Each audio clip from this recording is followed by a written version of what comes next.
be being sick. That could be getting laid off. That could be someone breaking up with you. It could be all of these things because you're not listening to the voice inside of your identity in a job. When you don't have that job, what is your identity? So now there's like, I have to make new milestones for myself when I'm not fitting into these boxes that we've been conditioned. And I implore every man, every woman to do the same. We do not have to fit into these boxes.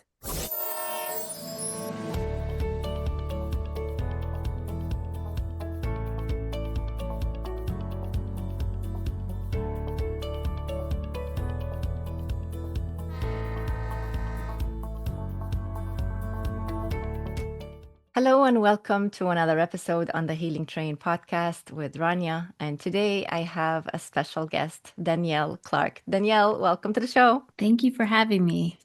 I'm so excited for our conversation. I have no idea what we're going to talk about. Actually, I lied. I do know what we're going to talk about, but we're going to take it one step at a time and we'll see where it takes us. And to begin, I'm going to read out a little quote that I feel matches the theme of what we'll talk about today. Fair. It says, you can feel when a chapter is coming to a close, whether it's a relationship, a job, a friendship, or a way of life.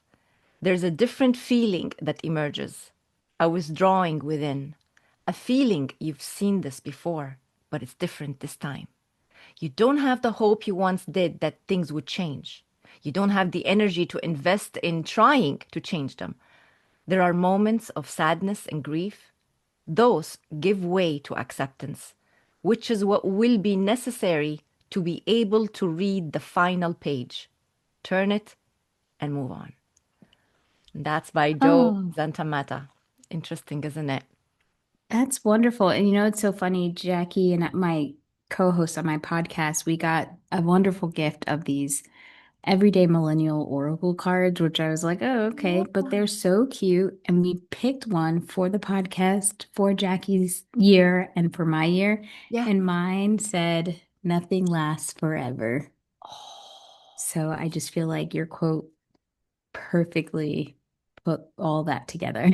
Yeah, I mean, change, right? We're Yes. discussing change. We're discussing new beginnings, and with new beginnings, there comes endings, Yes.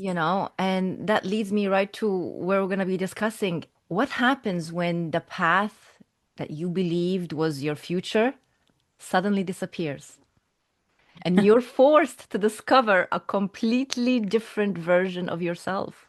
You've shared with me that you've had some layoffs, right? And before the layoff happens, our lives, and in your case, your life, and you had a career, you had a map in front of you, you had a path that you thought you were building your dreams and your plans upon. And then one day, your world kind of just got shattered by one decision, one moment. Yeah. This changed your whole life. Is that what happened with you? And I leave the floor to you now. It did. And now that I have years after to look back at it, I can see why it happened in the way that it happened. But at the time, I think the first time I've ever been laid off, fired, or anything was 2021. So we were just still in the midst of COVID, and I'd been working at this job for a long time and I didn't see it coming. I thought my personality was just tied to my job.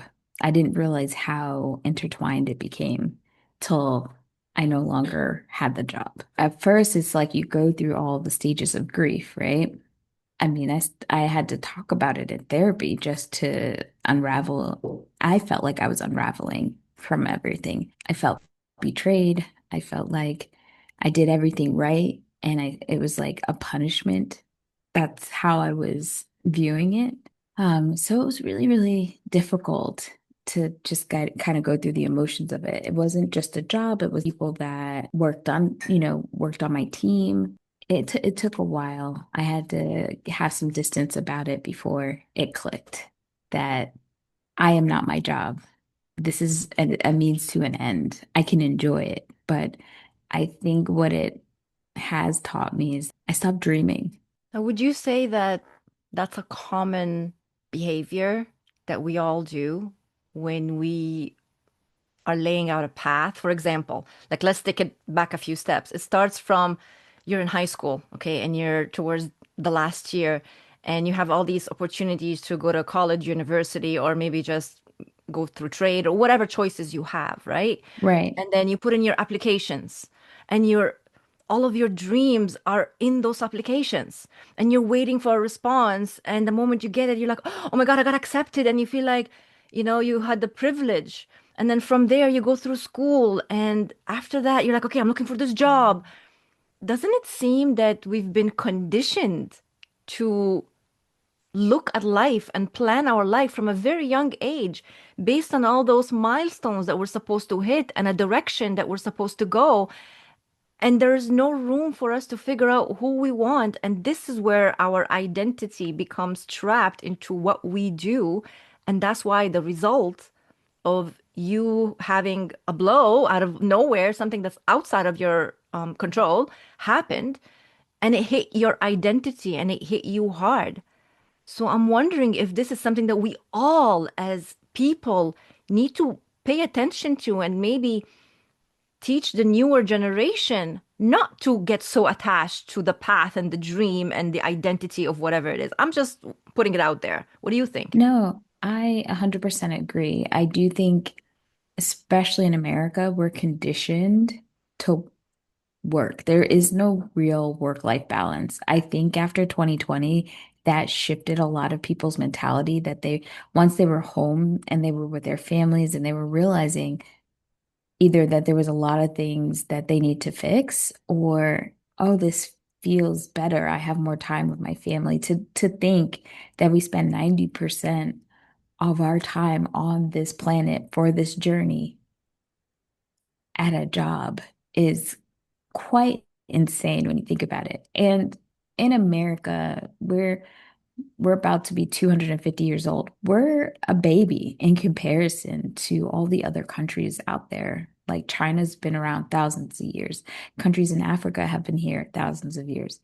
European countries have been here for a long time. So they have gotten it down to, hey, we've been there, done that, but we need to have like a work-life balance. And we just haven't experienced that. So I think that's one element of the issue. And even the way that we're conditioned to go into the pipeline to go to work, it starts in school. I look at European countries where they don't even have the children at school doing actual work. They invest in play. And I think we lose that as we become adults. But that's so important to the journey of creativity and not kind of being told that we have to fit into these boxes. So, like you said, when we go to college and you grieve these expectations, you know, you grieve if you're not married, if you don't have kids, you grieve these things because you don't even know when you decided that you wanted to do those things or not, right? Like why I had to ask myself, do I want to be a parent or is that what I've been taught that like I'm supposed to want? So now there's like I have to make new milestones for myself when I'm not fitting into these boxes that we've been conditioned. And I implore every man, every woman to do the same. We do not have to fit into these boxes. That's the message I say all the time, to be honest, just to for everyone to know what it is that they want. You never know where life will lead you. And that brings me back to our conversation about your layoffs. So you didn't just have one, you had two. And the Yeah. second one was not too far away from the first one. Talk to me about the emotions that you had to go through and the thoughts that came to your mind. Yeah, so it was two back to back. And I think the first one was what emotionally hit me because I had been at that job for a really long time. The second one was not a job that I was aligned with. I already knew it. And I kind of saw the writing on the wall. If in hindsight, could I have prepared myself more? Yes. Mainly because I've been blessed that I've never had a hard time getting a job. So I didn't even cross my mind. It would be absolute struggle to find employment. And I think a lot of people are going through this right now. That's what made me drawn to choose the subject to talk to you about, because if I went through all the pain and turmoil of this long-term unemployment, I would at least like to share a message that there's hope and that you're not alone, because it is very hard, but I think now the messaging, even from like articles are coming out that a lot of people are experiencing this. I think for me, when it first happened, it was pretty early on. And there was like a bit of shame because if you put your identity in a job, when you don't have that job, what is your identity? So that was like a crisis because I have grown up to be so hyper independent. This ability to not be able to truly take care of myself on my own and have to rely on others has been an everlasting test, truly. And I had to let go of some pride. I had to let go of a lot of different things that I was holding on to. But then when I look back at it, I had to say, okay, if I'm taking all these things away, what is this building me for? Right? What abundance is coming my way that I had to almost shed my past skin to be ready for this new adventure, I guess you could say. Like some of my old ways really did have to die in order for me to have the mindset to be in my best era. That's how I've been trying to look at it. And I feel like I'm right at that door. I haven't crossed to it yet, but I can say as a testimony that I had to unlearn some really bad habits. And I didn't even, some of them I didn't realize I had. One being my relationship with money. It's a I've big one. always A believed, lot of people have yeah. that. I didn't think I came from a lack mindset. I have always been good with money. I've had some times, but things have always worked out for me.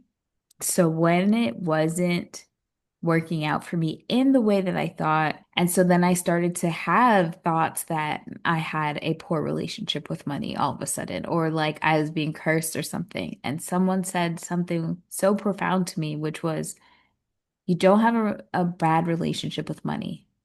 Money is just coming to you in a different way than you expect right now or that you're used to. You're used to money coming to you directly. And in this time, money has not been coming to me directly per se. It's been coming through loved ones, family members, random windfalls out of nowhere, and I had to say to myself, I've been stressing myself to no end, and I should just trust that everything's been working out. I need to trust that everything's going to work out. And once I started to like fully cook that in my brain, it's been a lot better. And I'm not saying that's everyone's experience. And I'm also not saying that I'm not putting in work. I'm just saying there's no need to stress yourself sick. Try to do what you can control and understand there's so many things that you can't. I love that you brought up that subject of money because it ties in with employment and unemployment. It's beyond just our feelings of shame, for example, that we got laid off. Like, what did I do wrong? What's wrong with me? Meanwhile, it has nothing to do with that. It's just the system that we are in, or you may be in the wrong position, whatever it may be. A lot of things are outside of our control. So we don't always need to internalize it and take it personally, pretty much. That's one. Yeah. And the other thing we're talking about is our financial stability. Like, okay, we are living in a type of world as of right now anyway, and we're in 2026 right now talking about this because who knows when people are listening to this, it could be like years later, right? So Yeah. in the year we are in right now, the money system is as we know it, right? Who knows what's going to happen in the future? There's a lot of prediction that the whole money system will change. With that said, financial abundance has a whole different meaning. And I also had to learn that, let's just say the hard way as well. And the hard way is by being in positions that had to teach me and had to, or I had to work with my relationship with money as well. Right. So you've Mm, done a little bit of your work and you're continuing to doing your work. It's an ongoing process. And yeah. the same for me. Right. And I did some some work, like some deep work on that one. And I started to pay attention that how abundance comes to me in different forms. For example, a coupon. Yeah. A coupon is a form of, okay, if you want to look at it in monetary value, but a coupon that gives you a discount on a product is still kind of money coming into your way. We just don't pay attention to it, right? Yeah. When you get a reward from, I don't know, Starbucks, wherever it is that you're going, like you get these rewards. Like I love Starbucks for my birthday reward, okay? Like I go and get my free drink. Confession time. My birthday, I gotta go and get my free drink. Hey, look, my friends make fun of me. I have so many rewards cards. Like, Yeah. it's insane. But I truly believe you got to take advantage of every little thing, right? So for Yeah. my birthday, I get a free pretzel. I get a discount on my favorite jewelry. Like, I'll maybe wait till it's time for my birthday. I'll get my free popcorn at the movies. I'll enjoy it You'll milk it, because, right? This is when we use yeah. that term. We're gonna milk it. Yes, but I mean, again, it's noticing. It's paying attention to the blessings that are coming our way, whether it be in monetary value or in other forms. It's how you perceive it, right? Right. A lot of people may have the same rewards that you're doing and that I'm doing, but they're not looking at it as a financial part of the financial abundance of their life, right? Right. If you're living with someone and you're having a break, right, from not paying rent or mortgage, that's still abundance. It's still a blessing. Yes. We don't take it for Yeah. granted. We take nothing for granted. Everything that is coming into our world, it doesn't have to be someone handing you the dollar bill. You know what I mean? It has nothing Right. to do with the actual currency. And I think the hardest lesson about money for me was the idea that you have to getting money or financial abundance has to do with what you output, Yeah, right? you have to Like, work hard to get money. That's what we've been right. conditioned to believe. Mhm. Yes. And I really don't think that's necessarily the case. And I'm not saying that you don't have to work hard, but I don't think you should tie it to money per se. Yes. I Yeah. believe, again, it's my experience and my journey, and we're sharing both our journeys here on the same topic. And it's you get what you put into it. So when you put in gratitude and feeling that you are blessed, you get that back, right? You do whatever you love doing, work, somehow, some way, you will get that blessing, whether it be in opportunities or whether it be in monetary value or whether it be in doors opening that will lead you to a situation where bring in the money. So the outcome isn't always, again, the actual dollar bill. It's not about that. Sometimes it's a circle that one thing leads to the other that leads you to that. In the end, what it's about, like, why do we even need the money at the end of the day? To have a roof over Right. our head, food on the table, clothes on our back. These are the necessities. Everything Yeah. else is luxury. Everything else is like, okay, well, I don't know if internet is luxury anymore because I think without internet, we wouldn't be having this conversation. So, okay, Right. we can add in a few things in there. But I mean, at the end of the day, if you have all those things, you're fine. Yeah. And I want listeners to understand we're not trying to erase the hardship of being unemployed because that's a real thing. Bills are real. We're not saying that those don't exist. I just think that there needs to be a balance and for you to also open yourself up and open your eyes to the things that are going right. It's so easy when things aren't going the way that you expect them to be or when they're very trying to focus on all the negative. I could say that about social media and the news right now. Everything feels like it's on fire. Some places are. I think it's so important in this day and time that you take time every day to really even just say it out loud, the things that you're so grateful for, or even just think of the positive things that are going on in your life and try to find accounts that are sharing positive news. You are what you're inputting, you are what you're ingesting, mentally, physically. So I think it's really important to be very aware. And the more you know about the human body and the brain, the more you would be a little bit more responsible about what kind of things you're putting out there and what you're ingesting into your psyche. So glad you mentioned that. I believe that 100%. And I'm mindful of what I allow into my Yeah. world from every angle. Exactly like you said, the food I eat, what I'm listening to, the conversations I'm engaging with, people I hang around, everything, everything. I'm being more discerning in how I spend my day. Yeah. I'm intentional about what I allow. And when I do that, honestly, again, we're just sharing our experiences here. And with me, I feel like I'm sometimes living in a different world than other people, even Yeah. though we all look like we're living in the same place, but our experiences are totally different because of our mentalities, because of how we're handling things, because of what we are ingesting.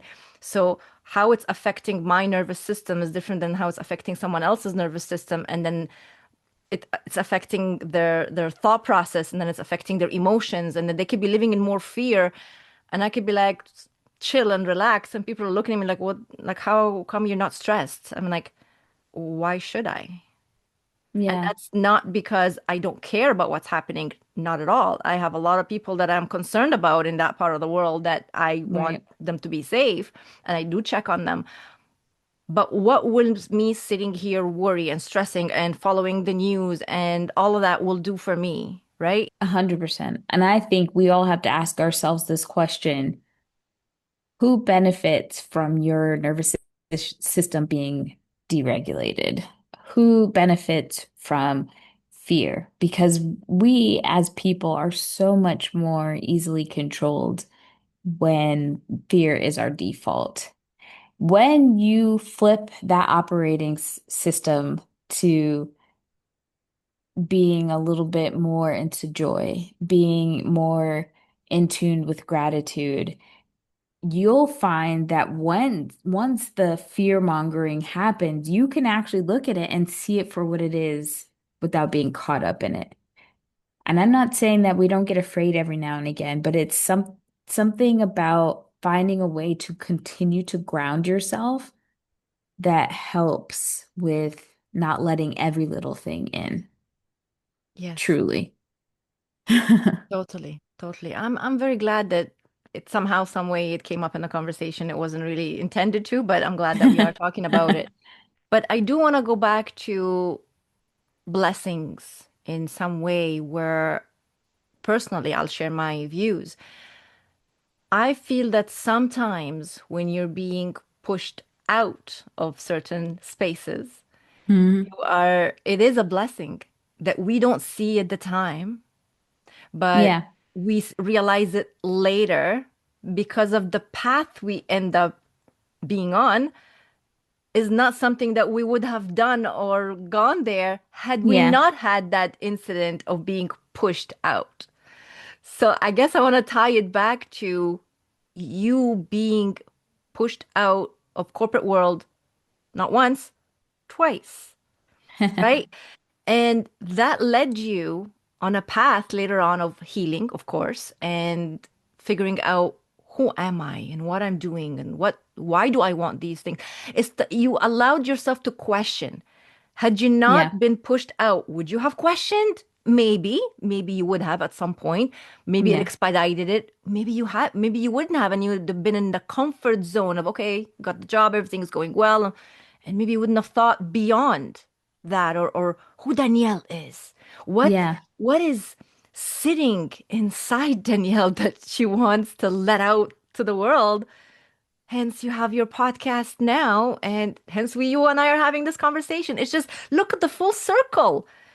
And I want us Yeah. to talk about that from your perspective and share how do you feel about that analogy? You and I talked about that we're both cancers, and I truly do feel like that whole idea that The crab represents us, hard shell, soft insides, and there are times where we retreat inwards, right? Yeah. We love our little shell. We love our comfy home. We like to be home. My shell, I do not want to go out. I want to stay in. I want to be safe. I don't like change. But what I find is that I'm constantly changing and evolving. And a lot of that has to do with just being open to asking myself, like, what's happening here with the job. I was on a trajectory to just be working for the rest of my life. And there were all these little things that I had nagging in the back of my brain that I wanted to do. And I believe fear was really what was holding me back. I still have moments I'm not fully there. I'm not at my full potential yet, I don't think. But I think the situation of being unemployed has pushed me into a place where I'm like, I don't have anything else left to lose kind of vibes. And I think that has really, really helped me. And like you said, the perspective of not looking at this as a bad thing, but opening me up to something even better. I think a lot of times we can be so limited. We can't even see what's possible for ourselves. And in this season of what's going on, what's happened with me, I have it's almost like I had blinders on. There's so many parts of myself that I can't see clearly about myself. And I've just been so blessed to see it reflected in the other people around me who I love and who deeply love me. And to accept that unconditional love from all these people, I didn't realize how difficult that was for me because there were elements of myself that I still wasn't loving on fully. And this exposed that having to be so vulnerable in a very scary time made me realize that I wasn't taking care of myself. I wasn't loving myself. I wasn't doing the things that I truly deserve, and all the people around me think I deserve. So I told you that I had surgeries in December. And so I said to myself, I've been having some health issues for a long time. I tried a lot of different things, nothing was working, and I decided to have a hysterectomy. I had the hysterectomy. I went in for the hysterectomy, and they found all sorts of things and were like, we can't do the hysterectomy. They got scared. They thought I had cancer. I had to wait 19 days to see if I had cancer. And quite honestly, I don't know in that time if I truly just was like, I know my body, I don't have cancer. Oh, delusional girl that I can be sometimes, or if it was just like I was in shock. I'm still trying to define if it was a little bit of both or either or. Something inside of me just knew that it wasn't cancer. It's your Wasn't inner stress. knowing, Danielle. Maybe that's your Yeah. inner knowing that you are learning to trust more often. That voice that is guiding you along your journey, whether it be telling you a hint of like this is or where to go or what not to do. Maybe that's what you're learning to do, Yeah. but you're questioning it because you're used to using more reason and practicality rather than trusting that intuition. And I'm sorry for True. interrupting, but I just felt that I had to No, say no, that. no. No, I definitely agree. I think that's also been a part of the journey is really trusting that inner voice that you might have brushed off as silly. And a lot of times, because I've been brushing it off as silly, it gets to a point where it's like very a sonic boom. It's like you let it escalate so immensely that it has to be so loud. Could be being sick. That could be getting laid off. That could be someone breaking up with you. It could be all of these things because you're not listening to the voice inside of yourself. I waited 19 days. Turns out it wasn't cancer. I did get some other diagnosis. And there was a sense of relief when you have a chronic illness for a long time and or you don't really know what's going on with you, but you're feeling sick for a very long time. A diagnosis can be just as beautiful as a cure, truly, because then one, it's not in your head. You can name the thing that you want to conquer, and you could find healing in that. And so I finally got some diagnosis that I didn't know. I didn't know all this stuff was brewing inside of me.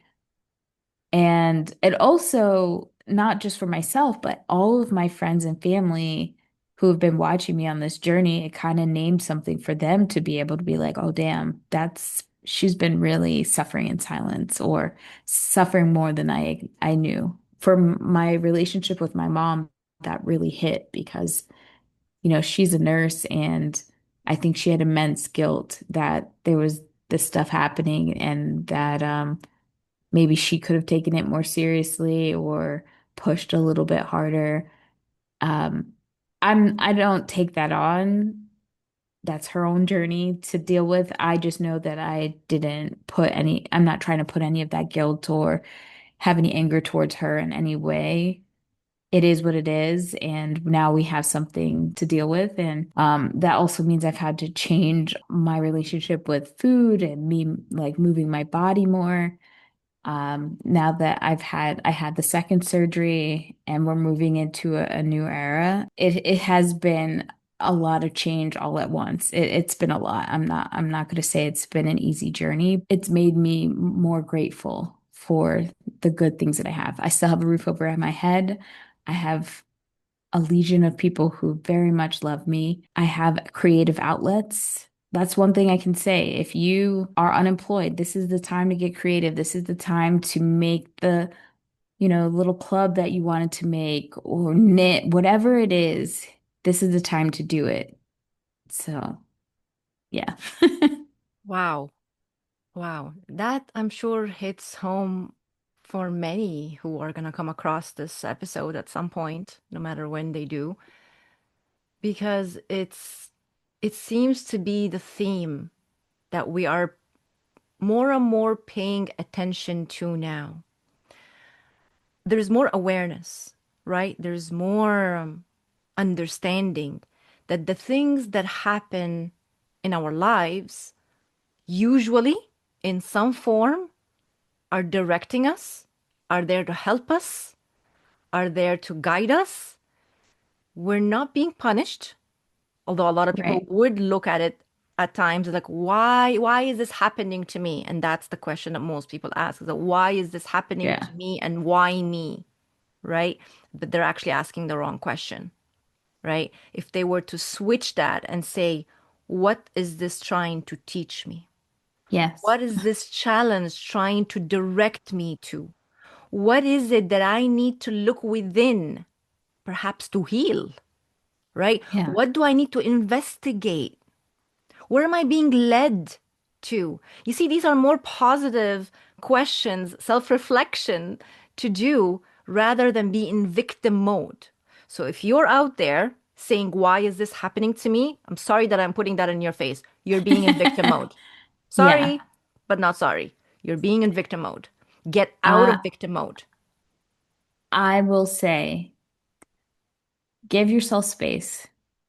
Give yourself an hour, a day, be in your feelings. That's fine. But then that you have to get up and get out of it. Every now and again, we have to comfort ourselves. It's natural at times until you do the work where you don't even rely on that anymore. But if you need to give yourself some time and space to do that, do it. But then after that, let it go. Truly. Thank you for adding that in. That's very important. And it's something definitely I hope I'm not being misunderstood by pushing and telling you Oh, no, don't be in no. victim mode. It is very No, no. important to sit with the feelings. I 100% back you on that. I think what you said is true. Like we can get in victim mode, and some people that they like fall into that. Woe is me, and that is the story that they tell themselves over and over And again. they I, stay I'll there. That's the problem and is that they they stay stay there and there. it becomes the loop. And then life passes them by and they're like, where did life go? Right. You have to take action and change. You have control over how you want your life to be. I remember I was like fighting with my mom a lot or, just having issues in general. So I was complaining to my dad, and he said, you know what, honey, If you talk to all your friends and every time you're talking to them, you're complaining about the same things over and over and over again, you're going to notice and wake up one day that you're either surrounded by miserable people or you're going to be alone. It's okay to vent, but if you don't change your perspective or how you're doing things, it's going to end up in that result. And he made me really think about how I was talking about things or how I was bringing things up and staying in those loops and those cycles. And I'm immediately changed how I was talking to people. And even if I complain, I'm more cognizant of it now, you know. And then I have to also try to think about the people I'm dumping on too, what their day is like, what's going on with them. Have I asked how they're doing? You know, when you get into that victim mode, you don't care about anything else but that. And it's a hard habit to break, but man, when you do it, it opens things up for you tremendously. I agree with you. I can share a similar story. I don't think I was in victim mode. I just realized I was complaining about the same thing over and over with the same people, and it was about a relationship. And this went on for a few years, Danielle. Like, okay, a few years where I'm in this relationship and I'm telling my girlfriends about this and that and this and that. It's like I feel like I'm hearing myself say the same thing until I got tired of it. I got tired of hearing myself saying the same thing. They were amazing for me. They were my rock, like they took it. They kept on listening. And I made the change. I decided to stop the cycle, right? And stop the relationship because it obviously wasn't the right relationship for me. And I just, you know, and it stopped right there. That's it. And then afterwards, and I went and go, you guys, you listened to me for all these years talking about this. How did you do it? They're like, Rania, we love you. And we knew that one day you were going to figure it out. And thank God you did because we've had enough. And we're done. And I think that's why it's so important to have, there's been articles about this, about the quote unquote mean friend or the blunt friend. I Mm, think there's a balance with that too, because I've had friends who say that they're just being honest, but they actually like you realize, oh, they do not like me. They mm. don't like themselves. They don't like anybody, and they're very mean. But I do think there is a type of friend that is always just going to be honest with you. They'll let you complain, but then they'll be like, you know what? Mm. The, you got to pack it up.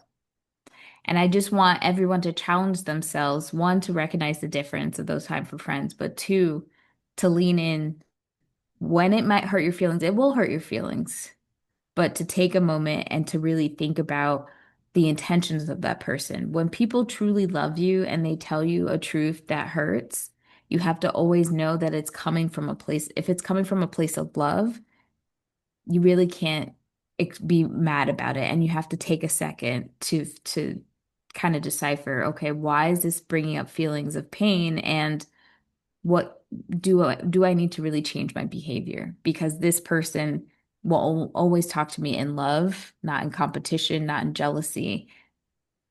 They want me to be my best version of myself. How can I work on this? So I think that is such an important thing to one, have a friend like that. If you have multiple friends like that, you're very lucky. I'm very lucky, Danielle. I Yeah. honestly have to say, and I have to say this, not because I have to, but I really want to, because I have been so blessed with good friends from all over the world, to be honest. And I know there are people out there who may question, they're like, are you sure that you're friends? Yes, they are, because when I need them, they're there. Yeah. And that's what truly matters, when I got sick, I have friends that maybe I haven't talked to them in months and they showed up, you know? Those are the times that you really, really see. When my dad passed away in 2019, that was unexpected and it was wonderful to see how many people rallied. But also, I do want to say that I'm grateful for the seasonal friends Hmm. because there are people that you meet in this life in this in your long journey that you enjoy your time with them, but it's not forever. And sometimes there's nothing bad that happens, you just grow apart. So I think that it's really important to be a loyal friend and work on keeping communication with people, but also not having too much guilt if something just naturally runs its course. You never know when they might pop up again. They may come back for another season or they may never, but just appreciate the season that you were in together and you have to kind of like let go. You just hand it over to me where I want to talk about the people who come in your life for a reason, a season, or a lifetime. I forgot who wrote that. If you recall, please do. Otherwise, I don't remember who I wrote don't that. But yeah, remember either. somebody did. It's not me. Yeah. Yes, I live by that. I live by that 100%. And that's part of it ties back to our theme of today of how things happen outside of our control, how the universe, God, whatever it is that you want to believe in, things that happen that push you, right? Or you get out of your comfort zone, people that come in and leave, people that teach you lessons, people that are here with you the long haul. Love that you said what you said because it brings me back to the blessings, the being in gratitude, and recognizing that sometimes the friends that are here for the season, we're here also to maybe teach you a lesson or push you to be on the path that you are now on, or to help you heal something that you needed to heal that had they not come into your life for that season, you would not have recognized. So I want people to just switch their perspective on why things happen the way they do and always see the blessing in it. I know maybe I'm too crazy to say that, but I totally believe, Danielle, that in every single situation, like even with death, and I'm sorry to bring that up. I'm very, very sorry if I'm pushing on people's buttons right now. When you lose someone you love so dearly, it's not easy. But the part that holds on is our human side, Yeah. right? The attachment, right? But I believe, okay, that we never really die, right? Like we're eternal. I believe that we're always there. You will feel that person's spirit with you while you're still going. You're not alone. They never really left you. That's my belief. Of course, if someone else believes that, great. If you don't, I respect your beliefs as well. So that's what I'm trying to say is no matter what happens, no matter what, how big the blow was, it was here to teach you and push you and guide you and somehow help you being in the next step, in the next step. And that's the journey that we are on. And when we Yeah. recognize that it's just simply a journey, we're not after any destination, we're not after any goal or outcome. Although that's how we live our lives with goals and outcomes, which is great. You're giving yourself a motivation or something to work towards. That's totally okay. But don't get attached to that. Don't have your identity, which we talked about earlier, Hmm. attached to that thing. So don't attach yourself to a job. Don't attach yourself to a person.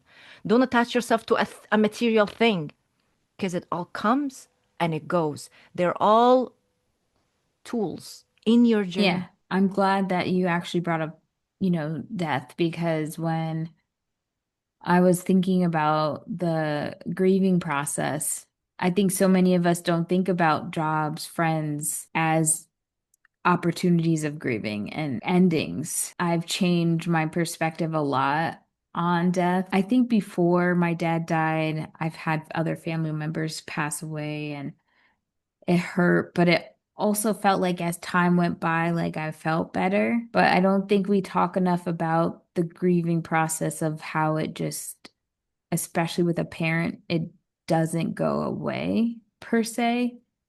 I do think that there is a period of time where it's like your brain has to process that the person's not physically here. But once you get over that, and just like, you said, if you believe it or not, I do believe that the person they live on with you. They don't, it's just their physical presence that's gone. And that could be whether you spiritually think that they're here with you, or if you realize that every single thing that my dad has ever said to me in my whole life are just like these pockets, these little lessons that at any point in time I can just go back and boop, pull them, and they're relevant to me. If a song or food or anything that reminds me of him, I change the perspective of just, sometimes I'm extremely sad, but the sadness is just how greatly you love that person. And there's just beauty in that.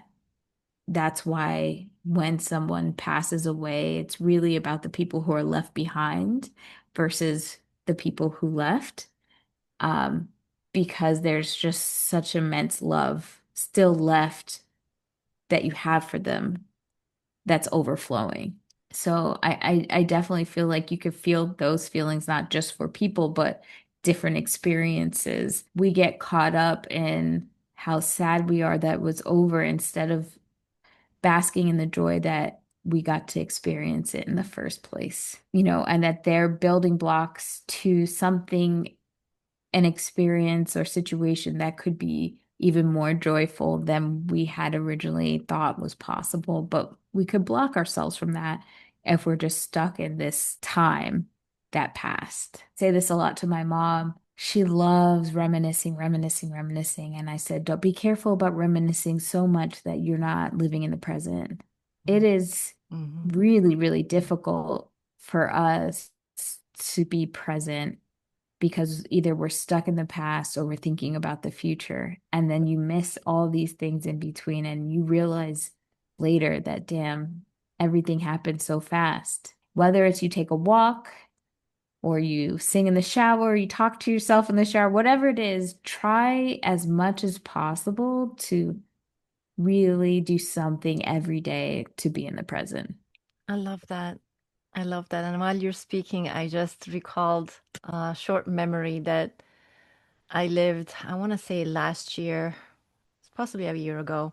I was in the car driving and there was a challenge. I had a challenge that I needed to overcome somehow, some way. And I was crying while I was driving. Okay, I was Mm-hmm. releasing and I was crying and I was like, I need help. I need help with this. I don't know how to do this on my own. I need help. I had my audio off and I had a CD in there that I had forgotten that I had put in there and it was like on actually it wasn't off. It was like on mute almost. So I was like, okay, I need to change this mood and just like turn the music back on or whatever's playing. I had no idea. So I turned the knob and I raised the volume. Doesn't a song come on that used to be my grandfather's favorite? Aw. I knew, of course, I continued crying. This was different. Yeah, This was me knowing 100% that he's here to tell me you're not alone. yeah. I got you. I got you, Rania. You're gonna be fine. And I received that message immediately. And I knew that everything was gonna be fine. And I even remember coming home and calling a friend, crying. And I was like, oh my God, you can't believe what just happened. My grandfather was trying to tell me a message. And he's like, so why are you crying? I'm like, because it's just so powerful. Yeah, yeah. And I just knew I wasn't alone. And of course, the situation did ended up working out itself out after all. It's just that I was in my human moment and I asked for help. And sure enough, the timing couldn't be more perfect. And the moment I turn it on, like raise the volume, is his song. You know what I mean? And like you can't deny those things. I can't deny those things. They are happening for me every day, Right. all the time. And I'm sure other people can relate to that. I want us to talk about your journey with podcasting and how you ended up into that and what it's all about. Funny enough, the podcasting became a thing because it was during this time when I say be creative Hmm. during this unemployment time. It was the first time I was unemployed, and I was talking to my best friend, Jackie. We've been friends since we were 15 in high school.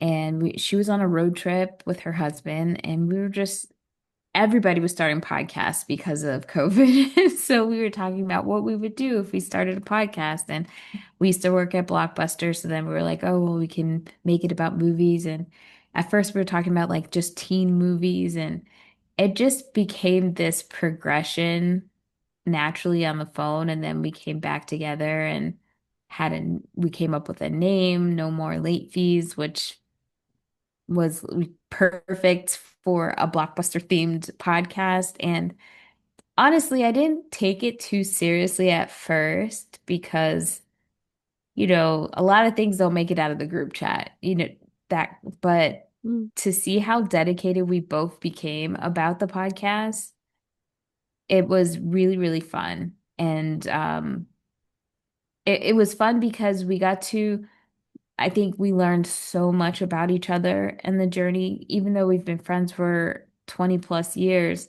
every day we're discovering something new about each other. I think it helped us grow as well because we live in different states and we have very different lives, but we started talking way more than we had in a long time. When we talked about the different movies on the podcast, and still to this day, we've been able to have really thoughtful conversations. We've been silly and jokey. We have a really fun spectrum. It's not just comedy and it's not just dumping on these movies because we do try to find a balance because this is their creative dream Mm. making this movie. And we want to be a little bit more mindful of that and respectful of that, Yeah. even if we thought it was horrible. Mm. And we've been able to have so many different guests, people who've made these movies come on the show.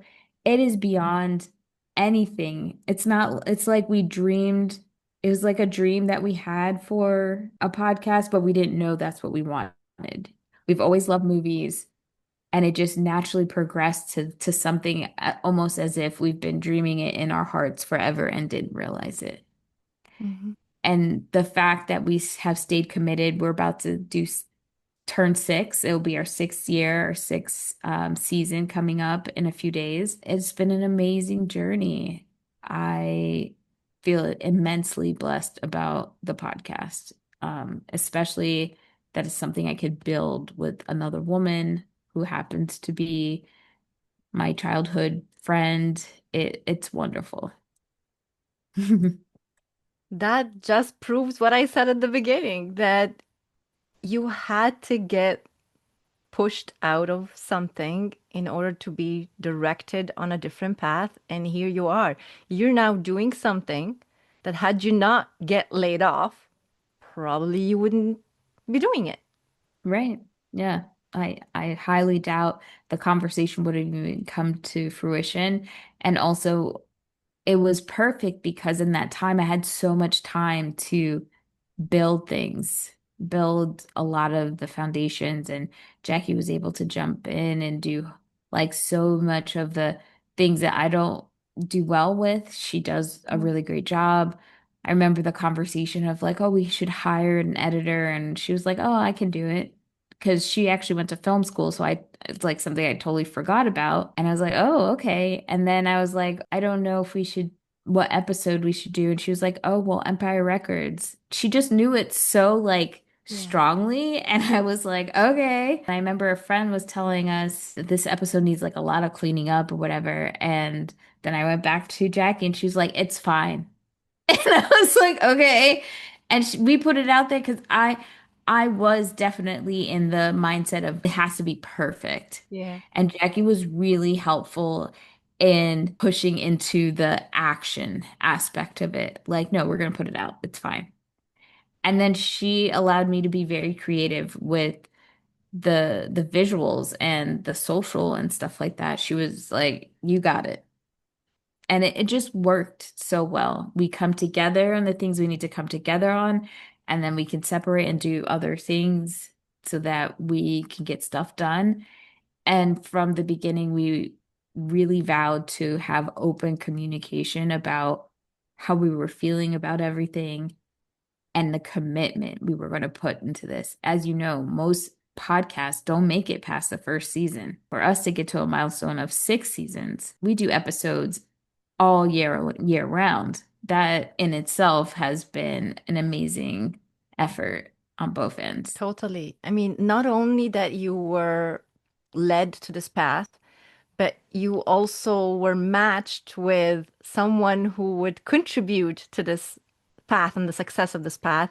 And not only that, on top of it, it's someone that you hold dear to your heart, that you're going through this journey together, learning about each other, lessons along the way, growing along the way, and you're being open to that journey and seeing where it will lead you, right? Yeah. All that is due to you, I will say, you surrendering to what's happening and finally saying, okay, let's see where this will take me. You listen to that voice that remember you and I talked about earlier, where you Yeah. had a little hard time trusting and listening to, but you learn to listen to it more. And I bet you, without knowing any details, that it's happening all the time for you now. Yeah, I definitely am learning to trust myself and take more chances now, and I am hearing I have more ideas than I can get done in a day. And even with the podcast, I have had conversations with myself about I'm sure there's going to be a natural ending to it at some point. I'm not saying it's tomorrow or 5 years from now. I don't know when it ends, that it opens so many doorways to what my next journey will be, Hmm. and to not like hold on to it if it's not serving us. And Jack and I talked about that too. If in any way the podcast becomes a hindrance to our friendship, we will choose our friendship and not the podcast. We definitely didn't want the podcast to be anything that would come between us. And I think that's so important for people to have these kind of conversations, whether you're best friends or you just found someone you think you could do the podcast with. I think a lot of people miss that. And I've had so many I call them pod pals over the course of doing the podcast that they've had falling outs. And a lot of that was communication. We have board meetings where we talk about what we want to accomplish with the podcast and giving room for it to evolve. At first, it was just a podcast. Now we're talking about brand deals and we want to tour. And there's all these different things that we didn't think about maybe before, or we did, and we plotted a course. We had goals so that this wasn't just something we kind of goofed around with. We took it very seriously and we were prepared. I made sure we had a media kit and all these different things. I always told Jackie that I want us to pretend as if we are famous podcasters. What would that look like? What would our website look like? What would what assets will we need to have? Because here's the thing, when you reach that tipping point in any business or anything, it happens so fast. You don't want to be chasing your tail, trying to be prepared and look prepared for when the winds come your way. Mm. I think we've been able to get some high caliber guests because I don't want to say fake it till you make it, but that's essentially what it is. We made it look like, hey, we are top tier podcasts We're the real that you deal. would, yeah. And we faked it till we made it until we made it, until we were what we were saying we were. And that has, I would say that's my number one piece of advice for any podcaster or anybody doing anything. Mhm. So are you looking for guests continuously? Is that are you reaching out to people that you know, or how does it work? We started off, the first few episodes are just me and Jackie, and then it was a growth strategy to get more guests on the show. We reached out to a lot of influencers who were our podcast in 90s is a 90s and 2000s movie podcast. Mhm. So we reached out to influencers who talked about movies or who were in the niche of 90s and 2000s and had them come on. And that was a really great way to bring their audiences to our show. And then from there, we started shifting to say, we never even thought that we could get celebrities or the actors or producers of these movies to be on the show. And sometimes when I was posting stuff on Instagram, some of these famous people were in our comments. And so I just took shots. I was like, you want to be on the show? You want to be on the show? You want to be on the show? And honestly, we've gotten way more yeses than no one's actually said no. Mhm. We've just been, ghosted or not answered, and that's fine. Um, so yeah, now we're actively pitching directors and actors and producers to be on the show, and we've gotten a lot of yeses, and it's been working out pretty well. Now we can't even ask for guests. We're booked up every year. We have guests. People are on a waiting list. It's insane. There's some people I'm like, I'm so sorry, we're so booked, but and they're like, that's fine, I'll wait till next year. Like they don't care. I've never seen anything like it before. So we've been very lucky. Yeah. And that tells me that you are aligned on your path. What you just described right now, it tells me that you may not know the direction of where this is going when you first started, or maybe even now you have an idea and you have plans and goals, but you have no idea where this can take off. And Yeah. having that open mindset and this attitude of, okay, we're growing, we're evolving, and let's see where it takes us. The communication factor that you talked about, the making your friend priority, that's the great foundation that you have built, right? Yeah.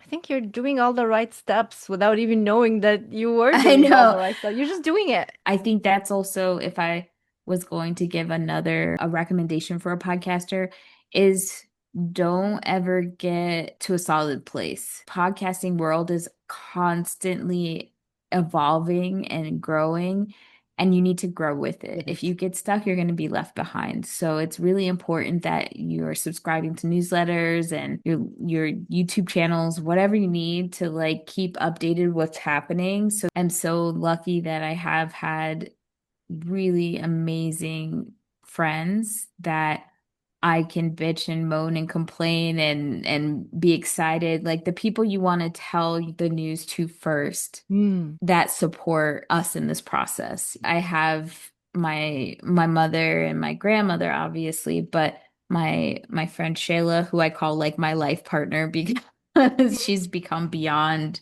a friend Mm. every step of the way in all of the courses of my journey. She has just been a wonderful sounding board.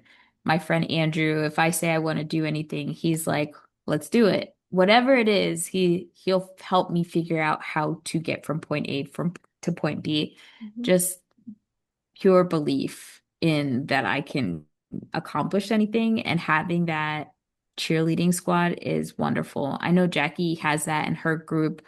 She has a friend group called the Salty Flowers and anytime we're doing anything for the podcast, she's like showing me a screenshot of what the Salty Flowers said and so it's nice to feel like we have cheerleaders. Yeah. But on top of that, the fact that we are doing this podcast where we feel like we're speaking into a void and we have listeners that come back every week who write us comments, who write reviews and tell us how they agreed or disagreed or just like really love the show. I can't even express what that feels like. It is such a wonderful feeling that you're making these connections with people that you don't know and that we are making them feel welcome and warm. Mhm. And it could be that distraction that we need sometimes from the heaviness of the world that we live in, like the topic and the niche that you're in is a lighthearted topic, right? Yeah, I do think it's an escape. And when we do have some heaviness on the show, I do feel like our personal experiences add to human feeling of it. I could talk about growing up in a suburban area in a white neighborhood and then watching a movie that I very much enjoyed, but now with a more mature lens, I can speak about my experiences of the isolation of feeling Mm. othered in my life at that time growing up and finding comfort in these movies, but also looking at these movies and knowing that they don't represent me or my identity in any way. Yeah. So it's like we can have these conversations, but still feel like a comfort show for people, which I really appreciate. I love that for you. I love that. Thank you. And you also help people with their branding and podcasting needs on the side as well. You do some other work other than the podcast itself. Yeah, I do marketing. I have an agency. It's called the Luna Clark. And I love the fact that I played with the aspects of the moon. And one of the taglines is for every phase of your business, as of the phase of the Mhm. moons. Yeah. Um, Well, this is no so, surprise to me because you're a Cancer and we are a moon right, child, right? We follow the yeah, moon. We're so we influenced by the do moon. Yeah. so influenced by the moon. And because of the podcast, I realized not only do I have experience with social media and marketing for small businesses, that's what I mainly focus on, helping them, especially if they're brick and mortar, shining digitally, having a better digital footprint and building community, that I could do the same for other podcasters because I have been in the fire. I've done the steps and I am finding the things that work and don't work. So I'm able to be able to help a creator or a podcaster find their voice and their brand and their look. Mhm. So that has been so rewarding being able to work with clients and help them grow. I want to be a part of their journey, but I want to make so that people feel self-sufficient, right? Like I can get the branding, get everything in place, but I also want to teach my clients how to be able to fly on their own because one, having a small business, it's expensive, right? To have somebody on retainer constantly. I'm not complaining if somebody has the resources to do that, Mhm. but I do want to make it so that they feel comfortable enough to go out there and do what they need to. If they want to come back and have a refresh, that's fine. But that's really my mission, my goal in what I've been doing with the agency. And how can someone reach you? Well, you can find the Luna Clark at thelunaclark.com or the Luna Clark on Instagram and Threads and I think Twitter and Facebook as well. And if you want to listen to some 90s movies and 2000s movies rehashes, you can check out No More Late Fees on Instagram, TikTok, Twitter, YouTube, Threads, anywhere where podcasts are, you listen to your podcasts, Spotify, Apple, the whole deal. Awesome. And I'm going to have the links in the show notes as well. But it's great that you Yes, because managed I'm for. like, word. Yeah, I know. It happens. It happens to all of us. Yeah. Oh my God. This was a lovely conversation, Danielle. I hope you enjoyed it as much as I did. I did. I love being on, and thank you so much for inviting me. You have such a calming presence. I've told you this already. Mhm. It's The wonderful. It's cancer easy to thing in us, talk I to, guess. I guess. I do want to close it out with an invitation, though. An invitation for people to take a moment and just do a little self-reflection, just like you have done, Daniela, with your situation when you got laid off more than once and looked back after, not while you're in the moment, but after, and you realize that this taught you something or directed you to something. And that is my invitation to folks out there who are listening, watching. Think of that thing that happened in your life that felt catastrophic. It changed your life upside down, whatever it may have been. What was it trying to teach you? What was it trying to show you? Are you living that now? Were you listening to that voice and you allowed it to guide you to where you are now? Or are you on the journey?